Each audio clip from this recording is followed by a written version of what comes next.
Hey guys, ಎಲ್ಲರೂ ಹೇಗಿದ್ದೀರಾ? ಎಲ್ಲ ಚೆನ್ನಾಗಿದ್ದೀರಾ ಅಂತ ಅಂದ್ಕೊಂಡಿದ್ದೀನಿ. ಓಕೆ, ಇವತ್ತು ಬಂದು ಸೋಮವಾರ ಬೆಳಗ್ಗೆ ಎದ್ದು ಬ್ರೇಕ್ಫಾಸ್ಟ್ ಮುಗಿಸಿ ಲಾಗಿನ್ ಆಗಿದ್ದು ಈಚೆ ಬಂದಿದ್ದೆ. ನೈಟ್ 9 o'clock ಆಗೋಗಿತ್ತು, ಅಷ್ಟು ವರ್ಕ್ ಇತ್ತು.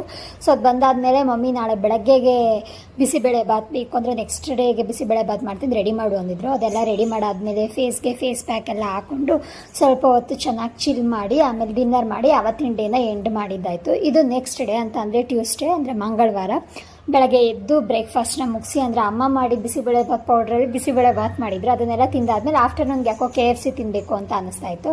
ಸೊ ಅದನ್ನೆಲ್ಲ ಆರ್ಡ್ರ್ ಮಾಡ್ಕೊಂಡು ತಿಂದು ಒಂದು ಸ್ವಲ್ಪ ಟೈಮ್ ಪಾಸ್ ಮಾಡ್ತಾಯಿದ್ದೆ. ಹಾಗೆ ಇವತ್ತಿನ ದಿವಸ ಬೇಗನೆ ವರ್ಕ್ ಮುಗ್ದಿದ್ರಿಂದ ಮನೆಗೆ ಅಕ್ಕ ಭಾವನೂ ಬಂದಿದ್ದರು. ಅವ್ರಿಗೆ ಟೀ ಎಲ್ಲ ಮಾಡಿಕೊಟ್ಬಿಟ್ಟು ಅವಳು ಹಂಗೆ ಒಂದು ಸ್ವಲ್ಪ ಪಾನಿಪುರಿ ಏನೋ ತಂದಿದ್ಲು, ಅದನ್ನೆಲ್ಲ ತಿಂದು ಐಸ್ ಕ್ರೀಮ್ ತಿನ್ನಬೇಕು ಅನ್ನಿಸ್ತಾ ಇತ್ತು ಅಂತ ಪೋಲಾರ್ ಬೇರ್ಗೆ ಹೋಗೋಣ ಅಂತ ಡಿಸೈಡ್ ಮಾಡಿದ್ವಿ ನಾವು 3 ಜನ. ಸೊ ಪೋಲಾರ್ ಬೇರ್ಗೆ ಹೋಗಿ ಅಲ್ಲೊಂದು ಸ್ವಲ್ಪ ಚೆನ್ನಾಗಿ ಟೈಮ್ನೆಲ್ಲ ಸ್ಪೆಂಡ್ ಮಾಡಿ ಒಂದಷ್ಟೊತ್ತು ಮಾತಾಡಿ ಐಸ್ ಕ್ರೀಮ್ನೆಲ್ಲ ತಿಂದು ಅವತ್ತಿನ ಡೇನ ಎಂಡ್ ಮಾಡಿ